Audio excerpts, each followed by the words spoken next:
Xo'p, hurmatli abituriyentlar, 27 dekabr 2025-yilda tushgan yana bir sertifikat savolini ko'rsak, tenglama nechta yechimga ega deb savol beryapti.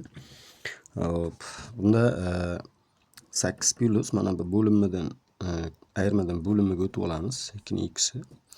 Xo'p, buni tenglikni bu tarafiga o'tkazadigan bo'lsak, buni bir taqsim qilib yozadigan bo'lsak, ana endi bundan 8, 2 ni kubi ham 8.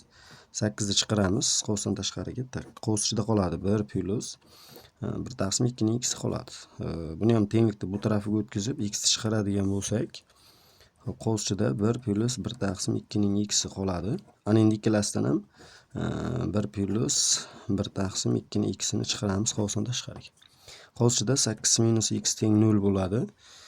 Birinchi qovus 0 ga tenglaydigan bo'lsak, 1 plus 1 taqsim 2 ning x'i teng 0, 1 taqsim 2 ning x'i teng minus 1, 2 ning x'i teng minus 1. Bu bo'sh to'plam, chunki 2 darajasi x manfiy songa teng bo'lmaydi. Ikkinchisi 0 ga tenglaydigan bo'lsak, x teng 8. Demak, yechim bitta yechimga ega ekan.